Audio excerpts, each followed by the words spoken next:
ये जो उर्दू का पोर्शन है ये आपको किस तरह क्वालिफाई करना है वो मैं आपको आगे इस वीडियो में बताऊंगा। जो इस वाले पार्ट को यानी जो उर्दू को क्वालिफाई करेंगे वही फिर ऑब्जेक्टिव टाइप जो एग्जामिनेशन होगा जो कि पार्ट 2 होगा वो इन्हीं कैंडिडेट्स को देना होगा।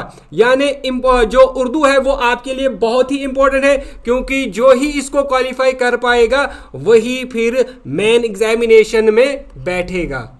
तो दोस्तों अब मैं आपको बताऊंगा कि आपको किस तरह उर्दू का जो पोर्शन है उसको क्वालिफाई करना है और उसके लिए क्या कंडीशंस हैं। उर्दू सेक्शन में आपको रीडिंग सेक्शन रहेगा जिसमें आपको 20 मार्क्स रखे गए हैं और दूसरा सेक्शन जो है वो राइटिंग सेक्शन का रखा गया है और इसमें 30 मार्क्स रखे गए हैं। कुल मिला के उर्दू सेक्शन में 50 मार्क्स रखे गए हैं।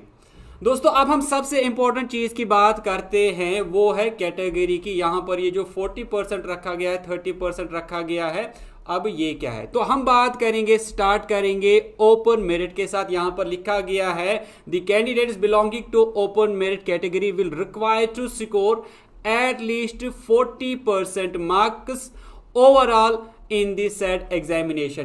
यानी जो ओपन मेरिट वाले कैंडिडेट्स होंगे उनको 40% के हिसाब से जब आप कैलकुलेट करेंगे तो दोस्तों इनको कुल मिला के 50 में से 20 मार्क्स लाने होंगे।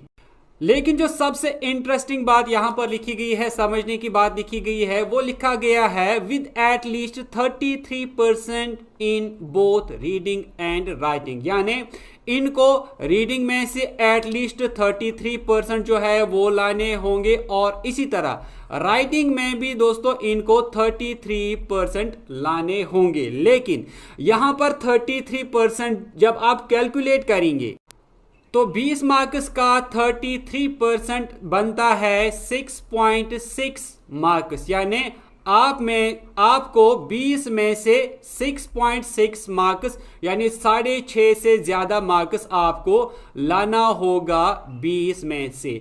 अगर आपने 6.5 से कम लाए तो आप क्वालिफाई नहीं है। इसी तरह जब आप 33% कैलकुलेट करते हैं 30 मार्क्स का तो वो तकरीबन 9.9 मार्क्स बनता है। यानी 10 मार्क्स के करीब आपको इन 30 में से मार्क्स लाने होंगे तभी आप इनमें क्वालिफाई कर पाएंगे। तो यहां पर आपको 6.6 मार्क्स जरूरी लाने हैं और यहां पर आपको जरूरी 9.9 मार्क्स लाने होंगे।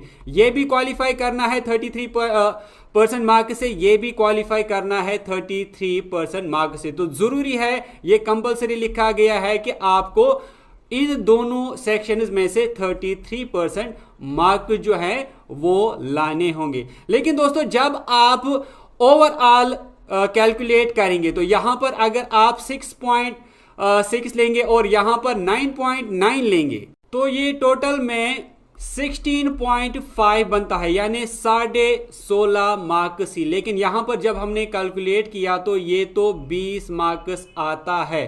अब यहां पर अगर आप डिफरेंस देखेंगे 33% मार्क्स, इसका भी 33% मार्क्स जो आपने लाए वो सिर्फ 16.5 मार्क्स बनता है।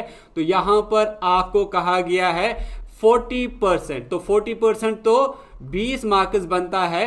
अब आपको क्या करना है दोस्तों, यहां पर इन दोनों सेक्शंस में से आपको 33% से एक्स्ट्रा मार्क्स लाने होंगे। मिसाल के तौर पर यहां पर 33% अगर आपका 6.6 बनता है तो यहां पर आप 2-3 और मार्क्स लाएंगे, यहां पर भी आपको 2-3 और मार्क्स लाने होंगे ताकि आपका जो एग्रीगेट है 6.6 और 9.9 से आगे जाकर 20 मार्क जो है वो एड अप हो जाए। आई होप कि यहां तक आपको समझ में आ गया होगा।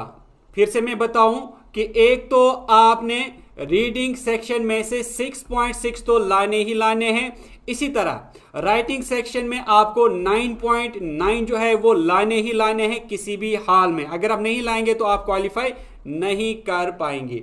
और ये 6.6 और ये 9.9 मार्क्स लाने के बाद आपको और मार्क्स जो हैं वो लाने जरूरी होंगे, चाहे फिर आप इसमें से एक्स्ट्रा और लाएं या फिर इस वाले सेक्शन में से और मार्क्स लाएं, ताकि आपका जो टोटल स्कोर है वो 40% यानी 20 मार्क्स बन जाए।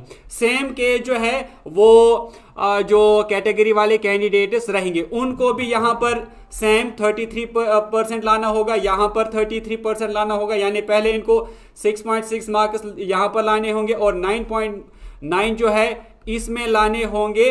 ये कंपलसरी है क्योंकि 30% रखा गया है एटलीस्ट, और उसके बाद दोनों सेक्शंस में से उनको और मार्क जो है वो लाने होंगे, ताकि उनका जो एटलीस्ट 35% जो यहां पर लिखा गया है 35% जो है वो बन जाए। अगर हम कैटेगरी वालों की बात करते हैं तो उनका जो 35% है वो 17.5 यानी 17.5 नंबर बनता है। 35% यानी उनको कुल मिलाकर जो है 17.5 मार्क्स लाने होंगे, जिसमें से उनको 6.6 यहां से लाने होंगे, 9.9 यहां से लाने होंगे, यानी 16.5 मार्क्स उनको भी पहले लाने होंगे, और उसके बाद उनको एक और मार्क जो है वो लाना होगा, चाहे फिर वो इस सेक्शन में से लाए या फिर वो राइटिंग सेक्शन में से लाए।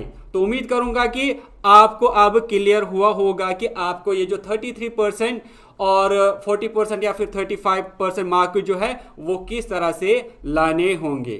दोस्तों अब हम और बात करेंगे यहां पर रीडिंग सेक्शन में आपको किस तरह से जो एग्जाम है वो अटेम्प्ट करना होगा। तो यहां पर क्लियरली लिखा गया है कि जो आपका 20 मार्क्स का रीडिंग वाला सेक्शन होगा उसमें आपको क्वेश्चंस दिए जाएंगे और उन क्वेश्चंस के आपको आंसर देने होंगे, और हर एक आंसर का एक एक मार्क्स रहेगा। वहां पर एक गिवन पैसेज होगा और उसी में से आपको आंसर जो है वो देना होगा। उसके बाद राइटिंग सेक्शन में 30 मार्क्स रहेंगे। राइटिंग सेक्शन में लेटर राइटिंग होगा, 100 वर्ड्स की आपको एक लेटर यानी एप्लीकेशन वगैरह जो है वो लिखनी होगी किसी भी टॉपिक के ऊपर, किसी भी सिचुएशन के ऊपर, और यहां पर आपको 10 मार्क्स रहेंगे। इसके बाद दूसरा जो सेक्शन है यहाँ पर आपको ट्रांसलेशन करनी होगी। आपके पास एक पैसेज होगा जिसको आपने उर्दू में ट्रांसलेट करना है और फिर उर्दू को इंग्लिश में ट्रांसलेट करना होगा, 10 मार्क्स का ये रहेगा। उसके बाद आपको एक ऐसे लिखना होगा, 100 वर्ड्स का ऐसे आपको लिखना होगा किसी भी सोशल रेलेवेंस पर कोई भी टॉपिक जो है वो आपको दिया जाएगा। खासकर अगर हम बात करें विमेन एम्पावरमेंट की तो इसी तरह कोई टॉपिक जो है वो आपको दिया जाएगा और उस पे आपको 100 वर्ड्स का एक ऐसे लिखना होगा और इसमें भी आपको 10 मार्क्स रहेंगे। उम्मीद करूंगा कि आपको वीडियो अच्छी लगी होगी। वीडियो अच्छी लगी तो वीडियो को लाइक करने के साथ साथ शेयर जरूर करें। दोस्तों हम मिलते हैं आपसे एक नेक्स्ट वीडियो में, तब तक के लिए टेक केयर।